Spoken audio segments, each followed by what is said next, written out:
This is a Mets here. For all your Mets here, let's go. Bring it home. Bring it home. Bring it home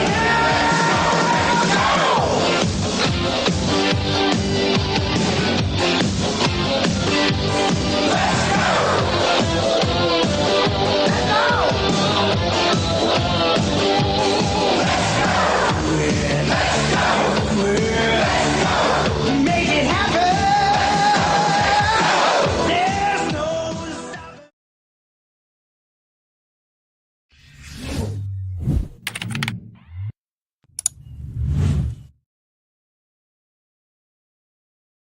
What's up, Mets fans? Welcome back to Talking Mets at Rob with another Mets off day report live right here on the channel. Hopefully, everybody is doing good on this Thursday, August 10th. Of course, it's an off day for our New York Mets before they take on the Atlanta Braves, a 4-game series at Citifield.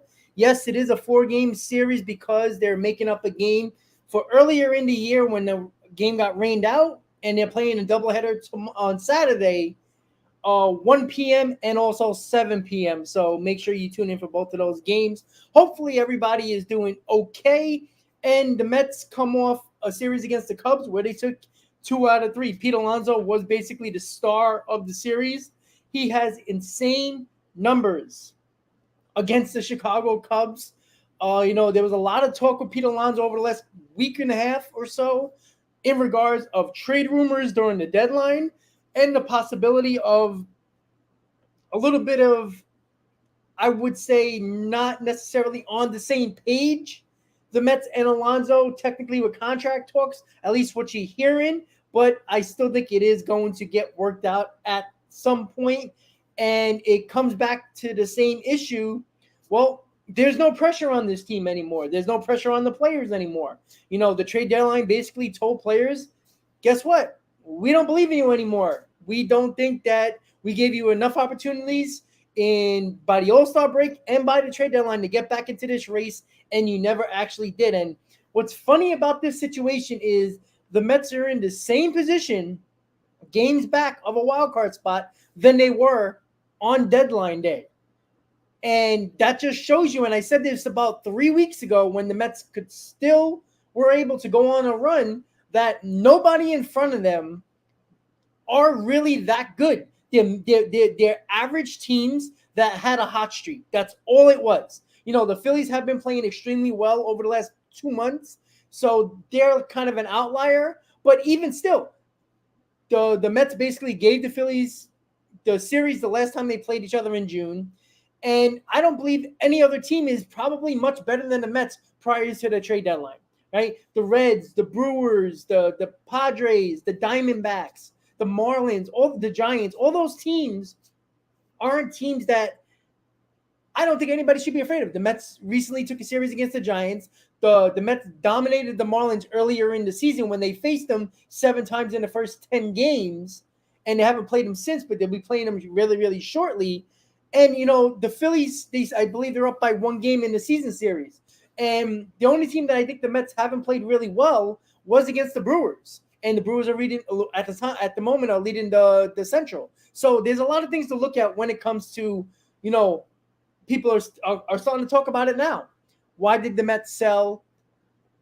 They should have just played it out and see what happens, see if they went on a run. And yeah, maybe if the Mets didn't trade anybody and maybe would have got a little bit of bullpen help, maybe they would be a lot closer. Maybe the 3 games in Kansas City after the deadline would have been a hell of a lot different. But there was also an opportunity for the players that were left on the team to show the front office and tell them, F you, we're going to do it ourselves. There's a professional pride factor and pride as an athlete to show ownership and show your organization, hey, you shouldn't have gave up on us. But they moped, they were lackadaisical, and they got outplayed by one of the worst teams in baseball.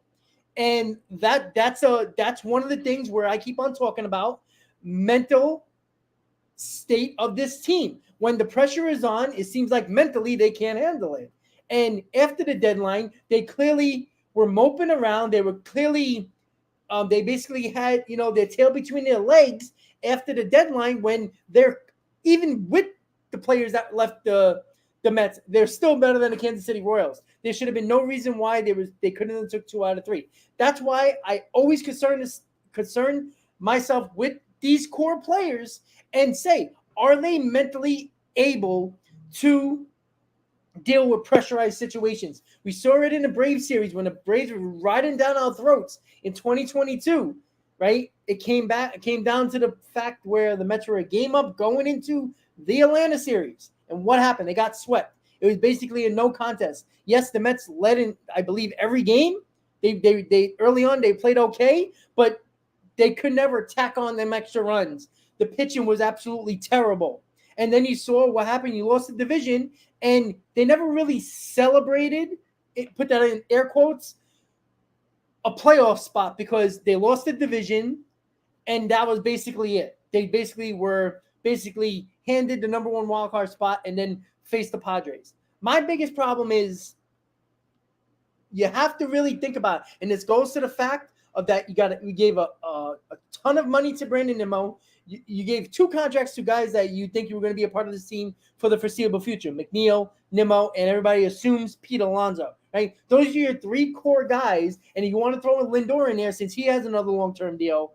That's your core 4 right there that you want to go to war with, and that's fine, right? They showed they can do it until they couldn't, and that's the biggest problem I have, right? You saw in this Cubs series at Citifield, oh, I can't believe you're going to trade this guy. Why would you want to trade this guy? It's not about trading that guy.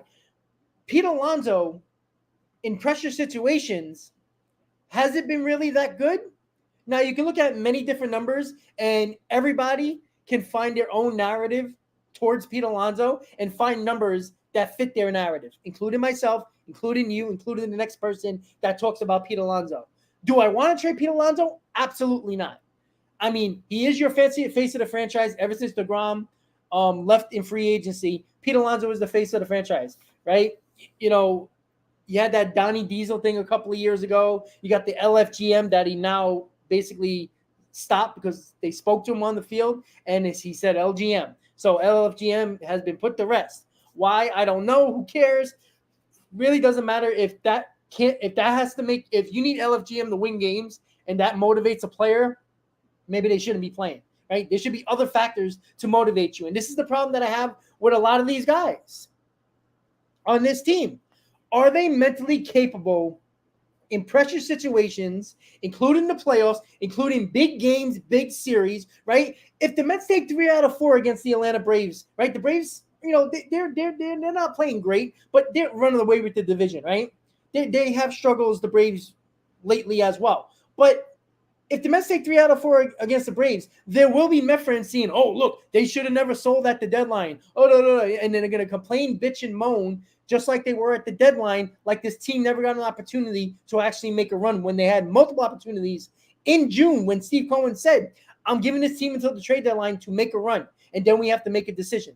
The organization can't just stay pat and not make themselves better or long-term or short-term. They hadn't made a decision. They had, I guarantee you, they had 2 plans in front of them. If the Mets went on a run, this is what they do. If they didn't go on a run, this is what they do. And it turned out they didn't make a run. So plan B was it. And what they did was got a ton of prospects, got a lot younger, and the foreseeable future looks pretty bright because there's a pretty good chance. And I will be doing videos, as you see, the new prospect videos. I'll be doing it over the coming days. You're going to get an episode a day about each of the new prospects that the Mets acquired during the deadline, right? Luis Angel Acuna, Drew Gilbert, Ryan Clifford, right? Ryan Clifford might be another year away, but Drew Gilbert and Luis Angel Acuna, those are 2 guys that are getting rave reviews already in the minor league system. Acuna and Gilbert was sent to Binghamton in AA. They've been playing pretty damn well. Acuna's been showing his excellent speed. Gilbert has been showing great skills in center field and has a very nice quick bat that is very special. I'm a very big proponent of Ryan Clifford. I think he's going to be extremely good. And again, those guys, Clifford and Gilbert, you're going to be like, oh, they're both center fielders. Yeah, who cares? Because what does it really matter? Center fielders can play basically every position. They're usually the most athletic and most interchangeable when it comes to outfield positions. Usually a left fielder and a right fielder 8 out of 10 times usually can't play center field, right? This was the big Nomer with Nimmo for many, many years. He's a corner outfielder. He's a corner outfielder. Nimmo got drastically better over the last 2 years, I could say. And he made himself out to be probably one of the better center fielders in baseball defensively. But again, all you have to do is go back to the month of June, and that basically turned the entire season around for the New York Mets. The New York Mets lost their season in June. And if you don't believe that, look at what their record is and how badly they played. They've lost series because of errors. They lost series because they couldn't turn double plays. They lost series because they couldn't hit. They lost series because they couldn't pitch. Everything in June is basically a microcosm of the season. When one thing goes right, the other thing goes wrong. That was the entire month of June. And it's the microcosm of the 2023 season. And then you wonder why the owner had to come out and speak, because fans were bitching and moaning that Cohen needed to speak. For what reason? I don't know. What was he? What do you thought he was going to say? Everybody wanted him to fire Buck. Great, fire Buck. And then what? The players still sucked. What did it matter? That's how badly these players were, right? None of these guys played to the back of the baseball card. Even Brandon Nimmo, who's probably, you could say probably all around, is actually probably the all-around best player on this team, the way he played most of the year. But Nimmo even backtracked from what he did last year. Nimmo is not the same player he was last year. The reason why Nimmo was so damn good last year was because he was taking pitches. His on-base was higher. His strikeouts were down. This year, his strikeouts are up. His on-base is down. Taking a lot of pitches is not exactly what Nimmo has done a lot this year. And it goes back to Jeff McNeil. He's batting basically 60 points less than what he did last year. That's a huge difference for a team that has been trouble scoring runs. And McNeil, when he's not on base, you can't drive him in. And when you're hitting 60 points less than he did last year, well, guess what? The guy that comes up behind you doesn't have the opportunity to bring you in because you're not on base, right? Pete Alonso, from May 1st all the way until July, was an absolute disaster. He was basically hitting the Mendoza line with not a lot of home runs. He went through a massive slump. So, again, we go back to the same thing. Is this core of this team mentally capable of going through the pressurized situations in a season, big series, or down the stretch in big games? Can they do it, right? Because we can go back to September, and when the Braves are slowly creeping up on the NL East, I truly believe that Marte was a big loss, but there were still other players on the team that were having outstanding years. They could have picked each other up. They did not. They failed to do that. And that is the biggest problem when it came to the New York Mets, and why you really have to wonder about this core. And you don't think the organization is thinking about that too, especially if you want to give an 8-year deal to Pete Alonso, and you can hit all the home runs you want. That doesn't make you, a leader of this team. Okay, there's a lot more involved than just playing on the field, because if that's the case, Lindor should be the leader then, because he's been putting up numbers across the board that's better than everybody. Yeah, Alonso puts a lot of home runs and a lot of RBIs on there, but with 25 less home runs in 15 to 20 less home runs in Lindor, he's only about 20 RBIs away from Pete Alonso, and that's without 15 to 20 more home runs than Pete Alonso. Again, Lindor had a weird year with his average, but he's been slowly bringing up his average, and I do appreciate the fact that Lindor in Kansas City, again, I brought this up in the last live stream I had, I saw Lindor at the top step, clapping for his teammates at bat. When you saw Pete Alonso, he wasn't on the top step, but guess what? All of a sudden, he's hitting better, and now you see Pete Alonso at the top step. You see the problem that I have with that? Leaders lead at any moment, good or bad. If you're struggling and you're supposed to be the leader of your team, You should be on the top step rooting on the other guys, not moping and complaining about your last at bat or the bad error you made on the field, right? Why do I see Lindor on the top step of Kansas City rooting on the guys when the Mets are down 6 runs? And Alonso's nowhere to be found. When Alonso struggles, he goes into his cave. It's always been like that. And that's proven. It's been shown many, many times. But I still want to keep Alonso. You know why? Because that production is hard to find. But I don't necessarily want to sign him because I want him to be the leader. I can care less if he can't be the leader. I think Lindor can be a perfectly fine leader and probably another player. If Alonso was not that leader, that doesn't mean he can't be a face of the franchise. DeGrom was never a vocal leader, but he went out there and performed. But even when DeGrom wasn't at his best, he found ways to help the team. I don't feel like when Pete Alonso's at his best and he's struggling, that he puts the team in the position to win. How about leading when you're down? I want to see you on the top step when you're going through your 0 for 20 slump and rooting on your teammate behind you that's at bat. I don't want to see you mope because that's not a leader. Right? There's a lot of guys that show a ton of production. That doesn't mean they're a leader. Can you name me a leader on the Atlanta Braves? And oh, by the way, for everybody who complains about Pete Alonso playing every day and Francisco Lindor playing every day, if you listen to Dansby Swanson on the SNY broadcast when they spoke about what made you so much of a good player and what you thought helped you to get to this player today, he said the Atlanta Braves from the minor league system embedded in their brains that you got to play every day. Yeah, you're going to have nicks and bruises, but you got to play every day. If you're not injured to the point where you can't help the team, you've got to be out there every day. There's 4 or more players that have played every game for the Atlanta Braves. You don't think that matters? When last year, Alonso and Lindor were the only ones that I think Alonso missed 1 game and Lindor missed 1 game. Right? And this year, I think obviously Alonso missed games because he got hit by the pitch, but Lindor has played every game. That matters. We need more guys like that. We need Nimmo to play every day. We need Nimmo to play 159 to 162 games. We need that. Right?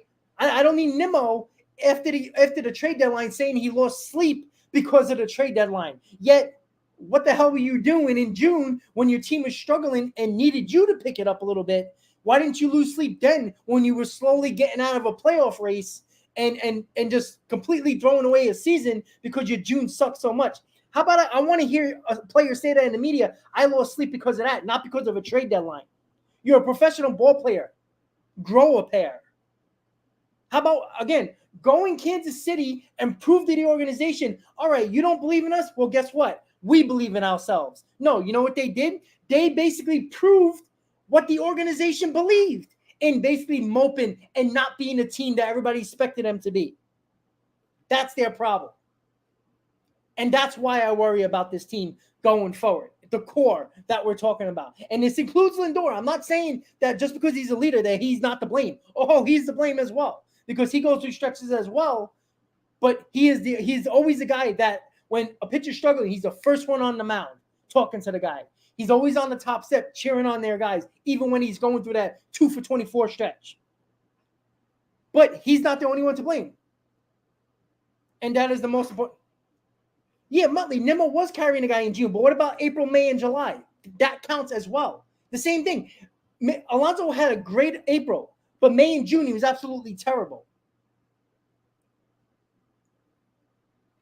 It's not being biased. It's about reporting a fact. You don't like to see facts. You don't want to talk about the facts. You like a player, and you can never be biased or you can never be negative towards a player. That's what a lot of people have, and that goes with Pete Alonso. There's too many people that fall in love with their player that they love so much. They use too much of emotion and not actually take a step back and look at it from a different standpoint and an organizational standpoint. Epler and Steve Cohen are not going to make that emotional take on Pete Alonso, especially when it comes to contract talks, right? Everybody's saying, oh, Pete Alonso, just give him a blank check. Are you absolutely insane? Why would you do that? I'm sorry. You got to compare Pete Alonso to Matt Olson's contract. They're about the same age. And that's the kind of contract you have to look at. Now, I think Pete Alonso will get more money-wise than Matt Olson. Now, if you want to do 8 for 200, I'm okay with that. Yeah, Muttley, but see, again, when did you come in? Because I talked about other people. It's a team effort. It is a team effort. Everybody's to blame for this fucking mess. Absolutely. Everyone has to contribute. I agree. But there's moments when other players have to pick you up. If Pete Alonso wants to be the face of the franchise, if Pete Alonso wants to be acclimated as the leader of this team, how about stepping up when your team needs you the most? Your team needed you in June, right? You said Nimmo was picking. Well, great. Nimmo did a great job in June. I know his numbers in June. Nimmo did a great job. He was the one guy that was actually playing baseball. But in that June series, right, who did we play? We played the Yankees. Nimmo dropped the ball that cost the Mets the game. Yes, it is a win as a team and lose as a team, but individual performances matter individually because that's based on individual performance, individual stats. Make a team win or lose, right? That's what it is, right? You can't tell me that the Mets had a bad June because it wasn't Alonso's fault because Alonso had a terrible June. He was part of that problem. It's again, I just brought up Lindor. Lindor has been having a weird year. He's having a similar year than Alonso. But Alonso went dark for 2 months. May and June, he didn't even hit 200. That's a problem. His power was down. I mean, Alonso probably should hit 50-something home runs this year. But because of his May and June, I mean, he might go on that run in the next 2 months, and that would be fun to watch. But again, great. So we talked about Lindor padding his stats in 2021, right? We talked about that. But nobody's going to talk about Pete Alonso padding his stats in 2023 when the last 2 months of the season mean absolutely nothing. So if he goes on and hits 15 more home runs in 2 months and hits 50 home runs, 130 RBIs, nobody's going to say, oh, he didn't pad his stats. Anthony, no, he wasn't clearly hurt. He got hit by a pitch in June. What happened in May? After April, when the calendar turned to May, he was terrible. That was before the hit pitch. So let's get away from that situation that he was hurt. Because May 1st, he wasn't hurt until he got hit. That was almost a month and a half before he got hit by a pitch. Now, if you want to say after that, that's why he struggled, I give you that. But what about May 1st all the way until the end of June? What happened to that? A full 2 months. He wasn't hurt then. Can we stop making excuses? This is the problem with a lot of fans in general, right? I get on Yankee fans all the time that continue to say how good the Yankee team was when they really weren't. I'm going to give it back to the Met fans.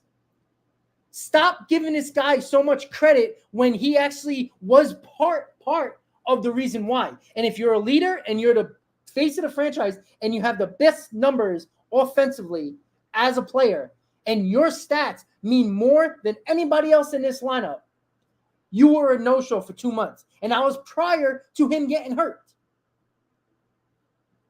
Again, I love Alonso. I love the LFGM. It was a big thing. It was so much fun.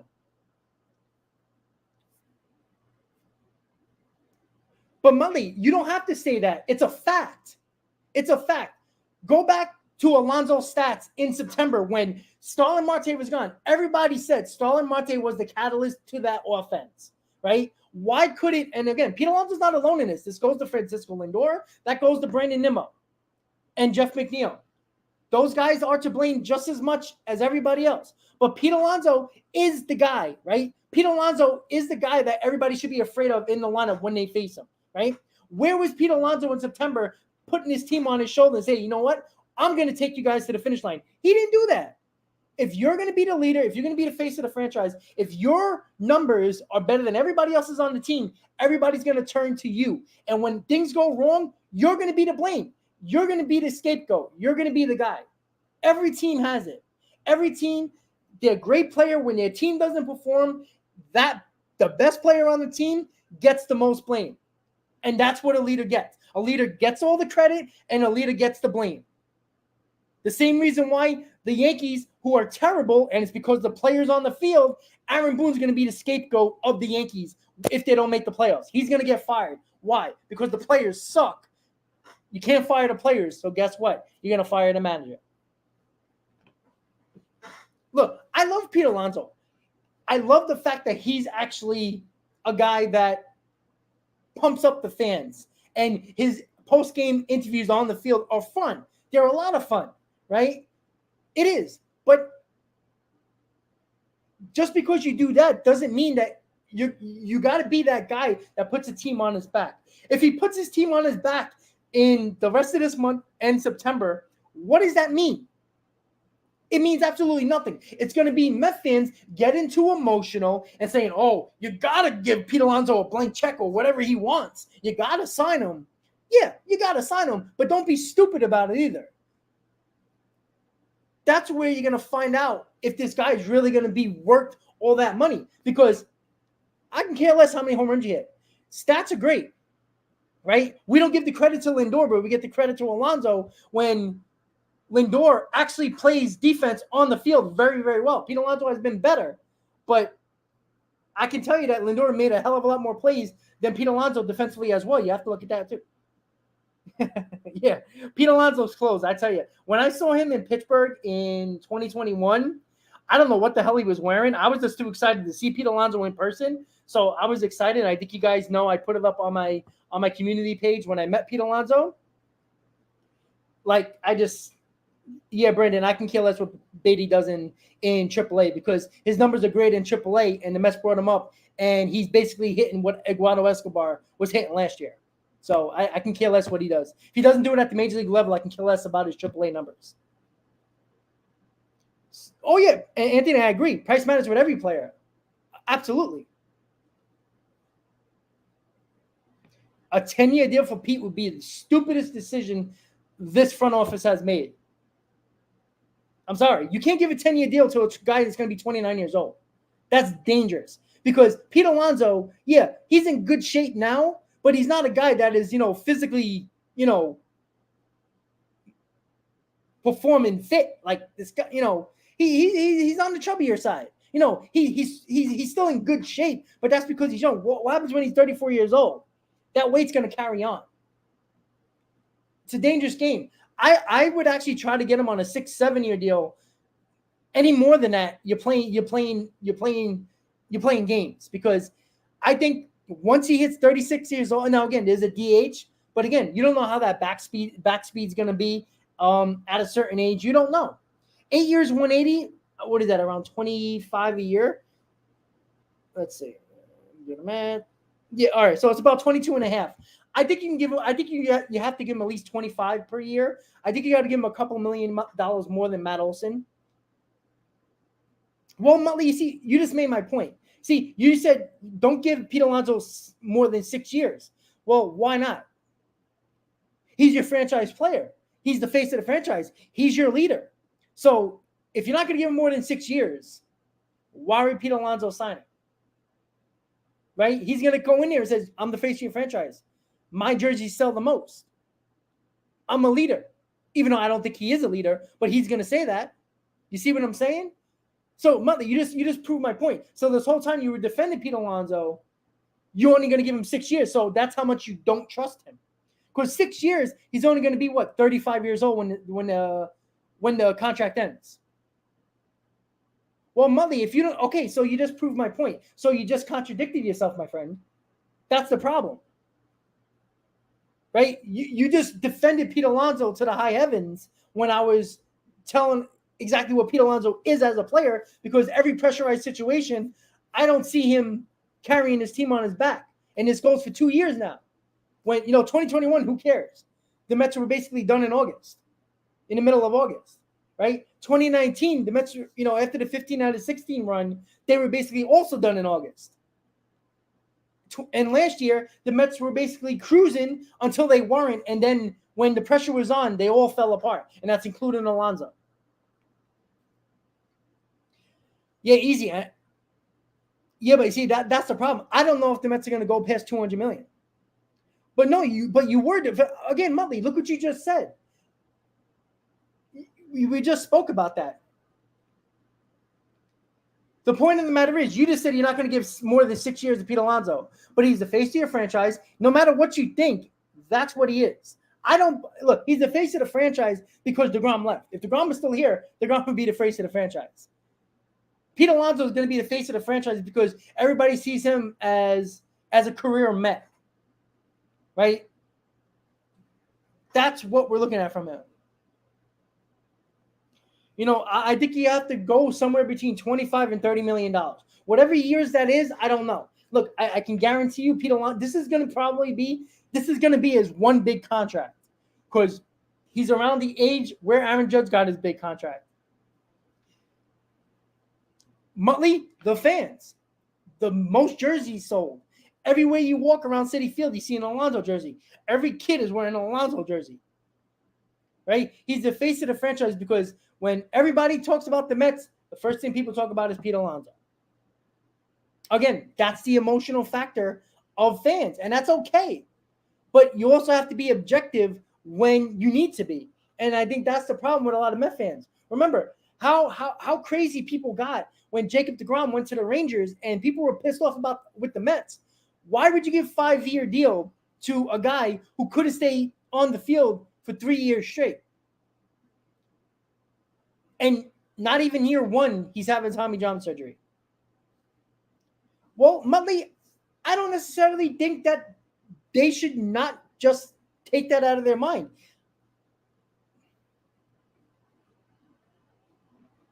Yeah, Pogs, that's fine. I understand a homegrown player. Look, we appreciate that. But what does that really mean? Right? David Wright, unfortunately, his injuries stopped him from probably being a possible borderline, possibly even a Hall of Famer. But David Wright didn't win nothing. In his glory years, they choked more times than they actually performed well. They made the playoffs, twice with him? And in 2015, it wasn't because of David Wright. In 2006, they choked. Again, that wasn't David Wright's mostly fault. But in 07 and 08, David Wright, right, face of the franchise. Here we go again, right? He was the guy that got to put the team on his back. And they choked as well. So a career Met in David Wright, which he would have always been a career Met, even if the injuries weren't there. I mean, maybe he would have won some. Maybe if David Wright was still David Wright in 2015 without no back injury, maybe 2015 would have been a different story, and we might have a World Series banner for it. But we don't. So, yeah, I don't think Pete Alonso is going to get more than $30 million a year. I don't think so.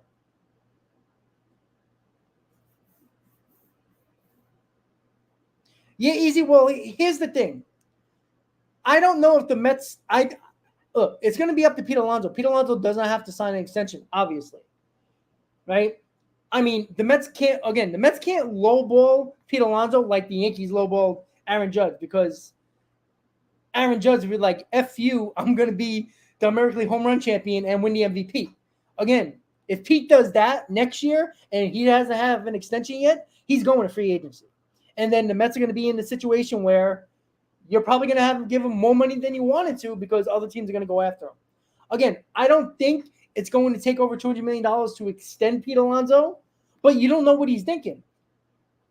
I think Pete Alonso shouldn't be mad about this deadline when he was part of the problem of this team, when your own owner came out in June and says it's the players' fault for not doing their job. He says, I'm keeping these players right now. I'm keeping the manager. I'm keeping the GM. The players got to make a run. They got to show me something before the deadline, or we have to make an organizational decision. That's part of Pete Alonso's job. He didn't do that, along with others. So, yeah, but Lindo, that doesn't mean they lowballed him. That could be Pete Alonso saying he wants $350 million, and the Mets laughed at him and said, "No, we're going to give you 8 for $200," and he said no. Again, who knows what a lowball offer is? I mean, any smart negotiator is not going to give you best offer first, right?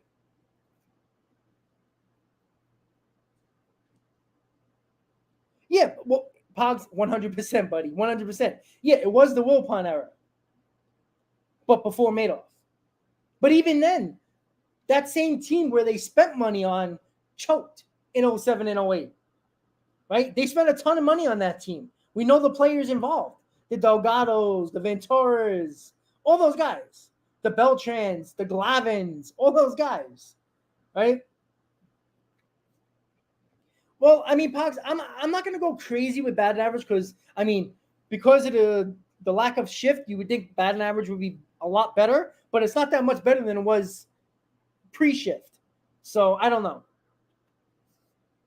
Yeah, I don't think it's a coaching issue, a hitting coach issue, because we saw the Yankees fire their hitting coach and brought in Sean Casey, who's supposed to be, that guy, the player who is going to make everybody feel comfortable and not bring all these numbers and analytical crap to the players. And the Yankees are just as bad as they were prior to Sean Casey. It's not the hitting coach. All right. I don't see why a player can't look at the analytics and say, I don't care, and throw it away. When you go up to the plate, nobody's telling you what to do except for yourself. How about just doing your job? I just don't understand. If it worked last year, whatever you were doing, why would you not take it into this year? Who cares what the coaches tell you? If the coach says, here, listen, if you hit it here, or if you swing at these pitches, and if you take this amount of pitches, you're gonna have better success. Why listen to that? You had like McNeil, for example, you were the batting champion last year. Why would you, as soon as the coach gives you analytical nonsense, put it in a shredder. Don't even look at it. When you go up to the plate, you make your decision. Just because you paid attention to that crap they gave you, that's on the player. The coach is doing his job, right? The analytical department is giving the information to the coaches. The coaches is giving it to the players. It's up to the players to take that information and do what they want with it. If you're going to have success last year and you're not going to use the same success you had last year, whatever you were doing last year, and not taking it into this year, that's on the player. That's not on coaches, right? In this day and age, players don't listen to coaches anyway in all sports. So why do they listen to that? That's on the players. If Jeff McNeil is taking the analytical information he's given this year, and if it's a hell of a lot more than last year, why are you reading it? Walk away from the coach's office, go away, and throw it in the garbage. If you were doing something right last year, why change it this year? That goes for Brandon Nimmo. That goes for Pete Alonso. That goes for everybody on this team. It makes no sense to me. I'm not saying be disrespectful to your coach, but tell your coach, hey, listen, look at the year I had last year. There's no reason for me to change anything unless I'm having problems. I just don't understand the adjustment when there needed to be no adjustment. That's what I don't understand. I don't care who's the coach, who's the hitting coach, because if hitting coaches matter, the Yankees should be the best hitting team in baseball after Sean Casey was hired. That's the problem. Right? We need a scapegoat. The fans need scapegoats. That's the reason why, fire the hitting coach. Because they think that's going to change. Like the analytical department is not going to send over the same bullshit information they've always sent all year. Yeah, but that's fine. But again, Travis d'Arnaud did not have to take that to the plate. I never understood that. Like, if you played baseball before, yeah, you want to listen to your coaches, you want to talk. But when you're in the batter's box, when the game starts, why do you need that information to take that to now? If you think it's going to help you, that's up to the player. Why does the player, pitcher, reliever, hitter, it doesn't matter. If you don't think it's going to help you, you don't have to take it to the plate. I just don't understand that. You can't be that naive as a player taking nonsense information that didn't help you last year, but you had a really good year. Why not take what you did last year and take it into this year? And don't worry about that analytical shit. If that gets into your head, that goes back to the mental state of these players. Stop being mentally soft. Stop being mentally easily manipulated. I just don't understand. I just don't understand these type of players in this day and age. They don't listen to coaches, but yet it's everybody else's problem but their own. Right? You heard the players after the deadline. They act like they weren't the problem. And they weren't the cause of what the Mets did at the trade deadline. Like, you heard all the guys, McNeil, Nimmo, Alonso. You heard those guys after the deadline. Oh, I don't know why they did it. I don't get it. I gotta speak to the owner. Why? Why do you act like you weren't the cause of the organizational actions? This is the mindset that I just don't understand. It made no sense to me. Like, you look like a fool telling the media, and then you look like a fool to the fans when Nimmo, who was probably the worst saying of all of them, who says, I lost sleep after the trade deadline. And then all of a sudden he had an injury for 3 days and didn't play. All of a sudden the injury popped up right after the trade deadline. You going to tell me that was a coincidence? Come on. Right? You lost sleep after the trade deadline.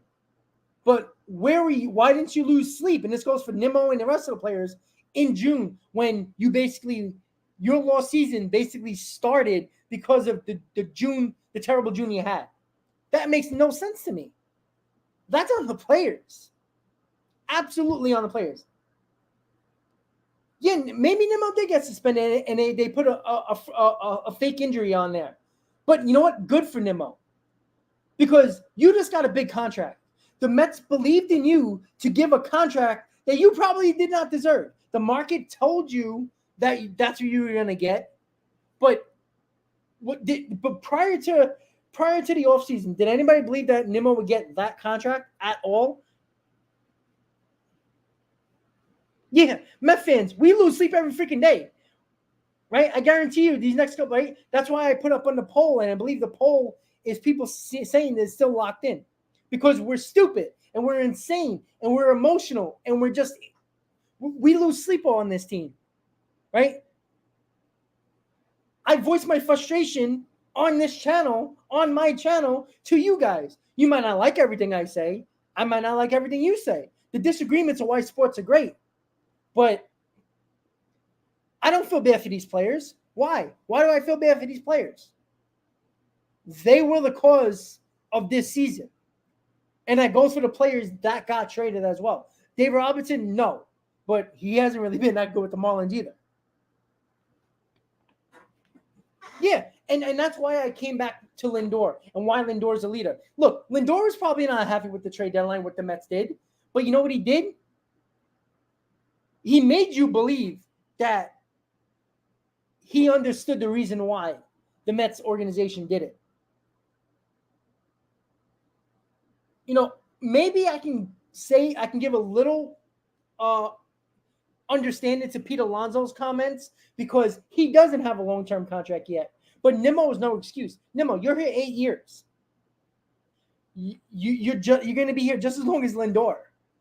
Why couldn't you say something similar to Lindor instead of giving you that lame excuse like it wasn't your fault or the team's fault of why the Mets did that? Again, Steve Cohen warned the players. If you're not doing your job in your company, that where you work, and the company sits you down in the office and says, listen, your work hasn't been as good lately. I understand you're under a lot of stress. I get it. But this company needs you to do your job. And the company says, this is your warning. If it doesn't pick up, we're going to have to let you go. Basically, that was Steve Cohen, what he was telling you. You can't fire the players. So the next best thing, it says, okay, guys, it's the middle of June. Turn it around. You got a month and a half until the deadline.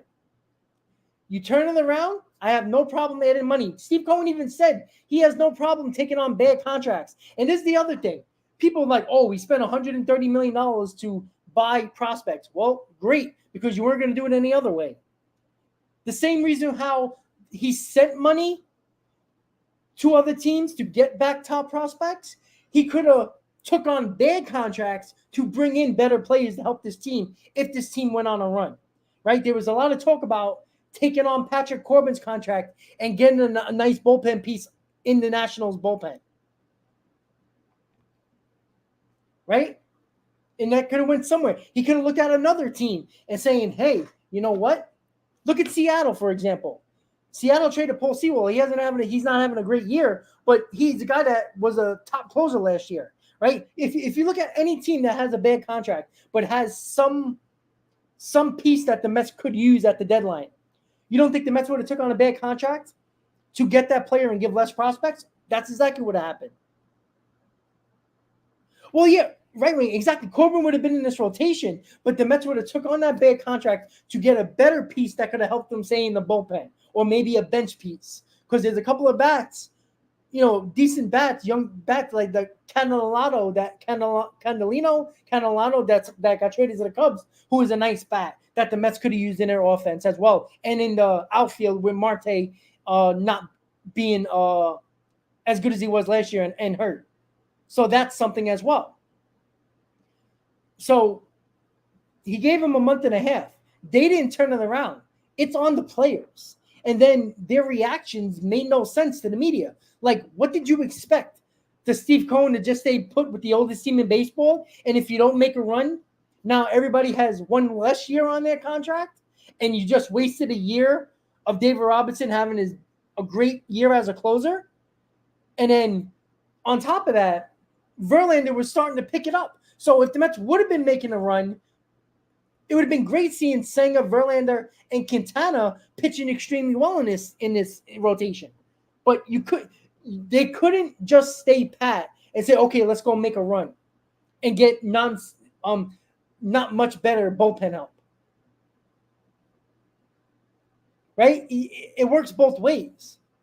Right? He gave him an opportunity. If the Mets would have stood pat and say added maybe decent bullpen arms and they didn't make a run. So now you're going into next year with Scherzer, who just opted in. He's going to opt into that third year. So you got him on a 1-year deal. You got Verlander on his last year, but has a vesting option. You lose David Robinson. Yeah, you could bring him back, but that doesn't mean he's going to have as good a year as he did this year. And then you look at other players, right? Marte's another year older. Canna's off the team. Escobar's gone. Pham is gone. All these guys. Vogelback is gone, which is not that much big of a deal. But you're looking at it now. You're going back into 2024 now with still the oldest team in baseball and a ton of money on your payroll already, and you still got to replace Carrasco, and you still got to add pieces to your rotation, and probably extra in the lineup because you have no outfield basically except for Brandon Nimmo. And I want to give a shout out to Hakeem for the chat. Yeah, Hakeem, Lindor, and Nimmo are not going anywhere. All right, they're not very overpaid and they're not very overrated. Right? Stop looking just at the money because every player in baseball is getting overpaid. Aaron Judge is overpaid. Right? He's barely going to. I don't even think he's going to play 100 games this year. He's overpaid.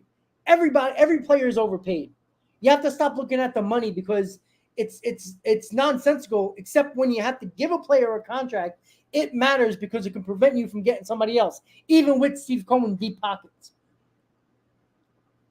But Lindor's contract didn't stop the Mets spending more money. Nimmo's contract didn't stop the Mets from spending more money. Right? It's probably not going to stop them for extending Pete Alonso and bringing in more pieces.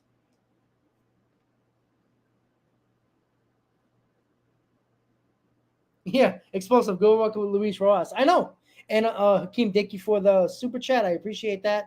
And I want to give Ricardo a shout out as well for a super chat. I'm so tired of watching Ottavino. Yeah, but I mean, nobody was mad that they brought back Ottavino when he had a great year last year. Again, I never trusted Ottavino even last year, but it was hard to say he didn't have a good year last year. Every time he came into the game last year, I was worried he's going to give up a game.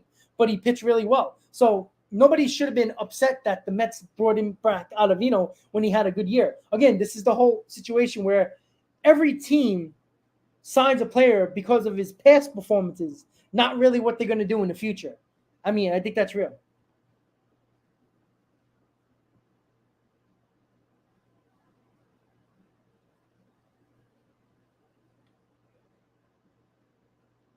Well, I don't understand why Ottavino. I know I watched it yesterday with Ottavino. Ottavino, why were you mad? You gave up a bomb, and then you try to pick off a guy 3 times because you were so mentally screwed in your head, you couldn't even throw a pitch after that. So what was Buck supposed to do? No. Again, Ricardo, I get that. I never trusted Ottavino. But you couldn't blame the Mets for bringing him back when he had a year like he had last year. Again, you got to remember, everybody had to get moved up a spot because of the Diaz injury. Maybe Ottavino would have had a better year if he wasn't X to be the bridge to David Robertson in the 8th inning. Maybe Drew Smith. Okay, maybe not because Drew Smith's terrible. But maybe Drew Smith, if he wasn't coming in the 7th inning every time, maybe he would have been better coming in the 6th inning. Probably not because Drew Smith is absolutely terrible. But you got to remember, it's a trickle-down effect. When Diaz went down, everybody moved up. If David Robertson was as good as he was as a closer, you would think he would have been a great bridge guy to Diaz. Imagine that 8th and 9th inning and how many more games we would have won, right? Probably not, 20 games, but maybe we would have won maybe a handful of games, maybe like 7 games, which would have put you closer to 500 and closer to a playoff spot. Tommy Boy, the face of the organization. And thank you for the super chat, Pogs. Thank you so much. Well, Hakeem, that's what I said. And this is why when people got mad at the fact of the trade deadline, the Mets now have tremendous organizational depth in their farm system where I said it. Corbin Burns is not happy with the Milwaukee Brewers ever since the arbitration hearing where he lost. Well, Muttley, no, because the World Baseball Classic is every, 3 years or 4 years. So unless he's playing in his own WBC, it's not happening next year. So, yeah, but Ricardo, who is he supposed to bring in besides David Robertson? You can't make David Robertson pitch 3 innings in a row. There was nobody there for Buck to go to at all. Right? Raley? You want to throw Raley and Robertson every single day? You couldn't do that. You have to rely on the guys that are there. There's not much else in that bullpen. So if you want to blame anybody, blame Epler for not bringing in better bullpen pieces.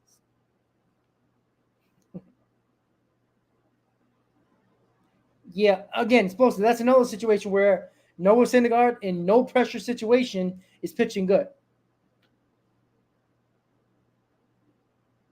And that's what I was talking about, Hakeem, with Burns. The Mets have enough organizational depth now in their farm system where they can make a run to trade for Corbin Burns in the offseason. And oh, by the way, David Stearns, in all the reports are, he's going to be the Mets president of baseball operations. You don't think he knows that information? And Corbin Burns is probably going to lose another arbitration hearing in this offseason again. So he's going to be even more pissed off and probably demand a trade. So now the Mets have pieces to trade to get Corbin Burns. Then look, right away, that's your ace. Now you got Corbin Burns and Sanger as your 1 and 2. And if you look at Major League Baseball, can you name me a lot of 1 and 2s that are great? Probably not. So for people who think you need yes, you need good pitching, but you don't need great pitching. Great pitching clearly didn't help the Mets. And if you look at the best pitching rotations in the playoffs last year, they were all gone by the NLCS and the ALCS. Yankees had garbage pitching. The Astros had decent pitching, not great. They had an ace. That was it. Right? The Mets rotation was one of the best. The Braves rotation was one of the best. And the Dodgers rotation was one of the best. All 3 of them were gone by the NLDS. So let's not act like great pitching isn't automatic in the playoffs anymore, because it's not. So what you need, if you get Corbin Burns and Senga, I'm fine going in a season with them as your number 1 and number 2. And then 3, 4, and 5, you need quality starters. You need guys that go out there, give you 6 innings, give you games where you're in the ball game basically almost every single time they go out there. Right? Because if you look around the league, there's not a lot of 3, 4, 5 starters that have less than a 3.5 ERA. It's very rare. The Mets were one of them that were very rare with Chris Bassett. Not a lot have anything lower than every one of them at 3.5 or higher in almost every rotation that's actually in a playoff spot or chasing a playoff spot right now.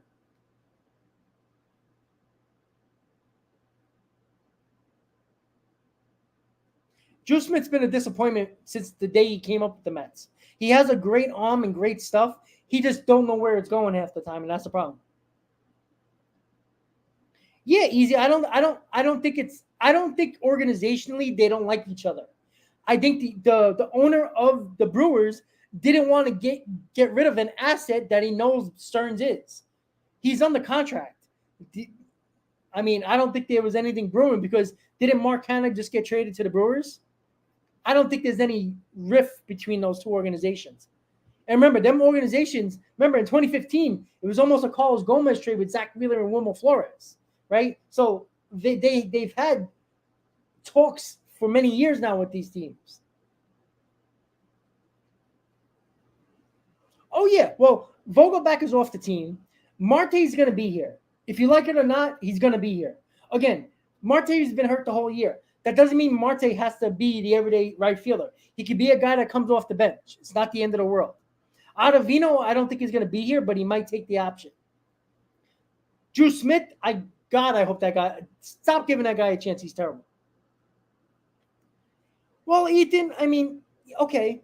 But, I mean, I see it as this. If the Mets had a good year, you were going to pay for the prices anyway. Right? That's the way I see it. Right? I mean, how many years did people buy season tickets and buy tickets to games when the Wilpons on the team and you know there was no chance of the Mets going anywhere in the Wilpon era, right? So if you were going to do it during the Wilpon era, you're really going to not do it during the Steve Cohen era when he's shown you he's going to spend the money when he needs to? I mean, Richard, they can do that. That's not a problem. That's why I'm saying when people went, ape crazy because they traded Robinson, the Mets were not going on a run. They had a month and a half to go on a run before the deadline. They did not do that. This team did not deserve to get the extra 2 months to go on a run. They didn't. No matter if you agreed with it or not, the Mets are better off now than they were prior to the deadline. Their farm system is going to be top 5. And again, prospects are prospects. I'm the first one to say that. I'm not a prospect hugger. But the same people that were bitching and moaning that Scherzer was washed up and this team's too old, this team's not going nowhere, the only 2 ways you're able to get younger is if you go through a complete rebuild, which takes between 3 to 5 years, or you do it the Mets did, which is unprecedented. There is not an owner in baseball that would have done what the Mets did at a trade deadline. By giving away, trading players, some might be over the hill, and sending that much money to get the prospects you want back. That is unprecedented. Never done in Major League Baseball before.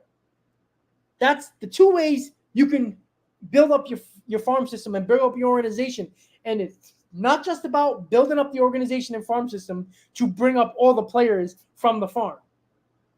It gives you more room to make a trade without burying your farm system.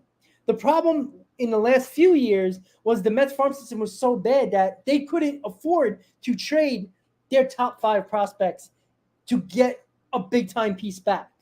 That was their problem. Now they can afford to do that. If they want to get Corbin Burns, they're not going to struggle to worry about, oh my God, if we trade these guys, our farm system is going to be in the gutter. And now the depth that we need, if people get hurt, we don't have. The Mets have that depth now. That's the important part.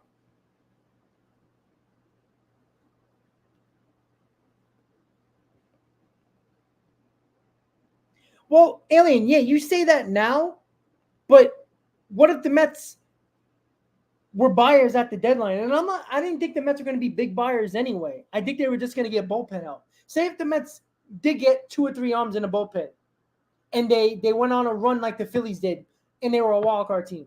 You're going to root for them less because they were a wild card team? No. You're going to root for them just as hard if they won the division. I'm not saying the Mets would have if the organization would have decided, hey, we're going to be buyers here, and the Mets would have went on a run, great. We would all be cheering, we would all be watching, we would all be going to games if you can. But it never seemed like they did. Every team they took 2 steps forward, they took 3 steps back. That's the issue.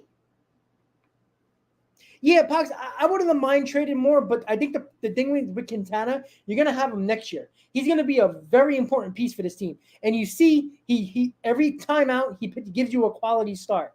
which all this team needs is quality starts in a lot of the games. Give your team a chance to win. That's what you ask for your 3 through 5 starter. Your number 1 and number 2, you want to go out there every single day when your 1 and number 2 is out there and feeling very confident you're going to win that ball game. 3, 4, and 5 is always a crapshoot. You just hope that pitcher keeps you in a ball game. That's what you worry about. Yes. And Yamamoto is a guy that the Mets have been heavily scouting, and I think the Mets are going to give him the most money. So, and again, the difference with him compared to Senga, he's 6 years younger than Senga. He throws he much harder than Senga. He's very electric. He has great breaking ball stuff, great off-speed stuff. Now, again, it's going to be a learning process at the major league level, but his stuff cannot be denied. And even if he just goes 5 innings for a while and skips a day, he's going to be throwing crazy stuff at hitters. You know that's an option. But I think the first move that you're going to hear about, besides the Yamamoto and the Mets, is going to be a trade that the Mets are involved with Corbin Burnes. I just believe that. Again, they're not going to be the only team, but the Mets have the depth now to being able to afford the prospects to give up for Corbin Burnes. Remember, it's a 1-year deal with Corbin Burnes. It's going to be a 1-year rental, so he's not going to cost as much as he would have this deadline. But the Brewers are in it, so they weren't going to be trading anybody away. I think Drew Gilbert and Luis Angel Acuna are going to have every opportunity to make this team in 2024. And I have no problem with that. If you want to get younger, this is how you do it.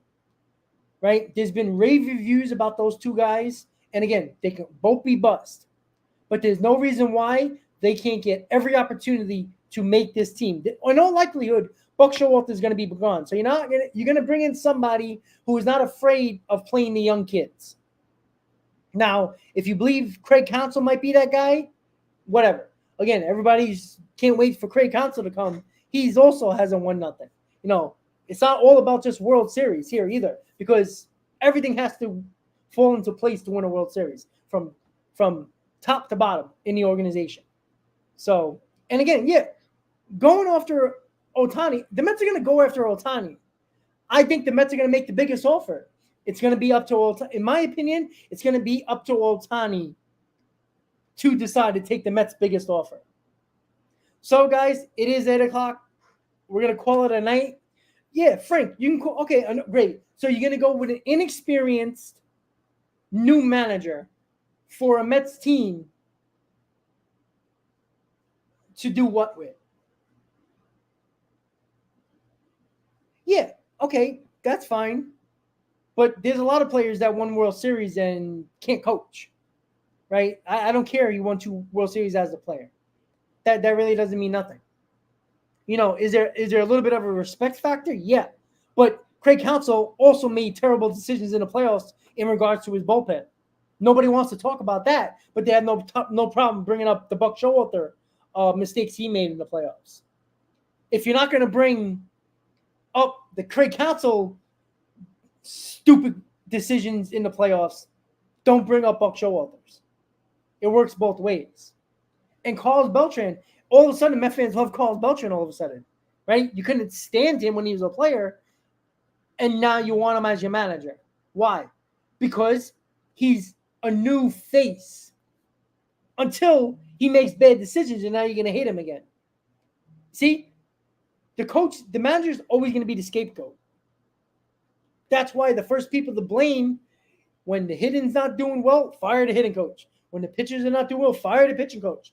Fans need a scapegoat so they can talk about it on sports radio or on my channel for 3 or 4 days. And then when the same stuff occurs or it gets better, it's going to be like, oh, I told you so, or you're going to start blaming somebody else. So let's not act like the narrative isn't what happens after what happens. So with that said, guys, the New York Mets got a 4-game series at home against the Atlanta Braves. Tomorrow, you got Tyler McGill on the mound against Charlie Morton. Again, not really much for the Mets to play for, except, I mean, there's no pressure.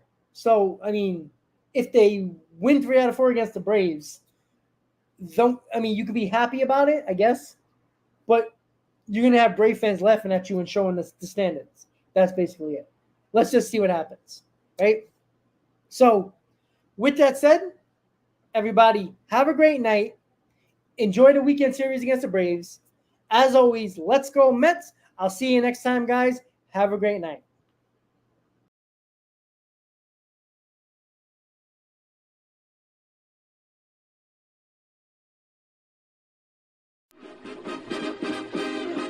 Meet the Mets, meet the Mets. Step right up and greet the Mets. Bring your kiddies, bring your wife.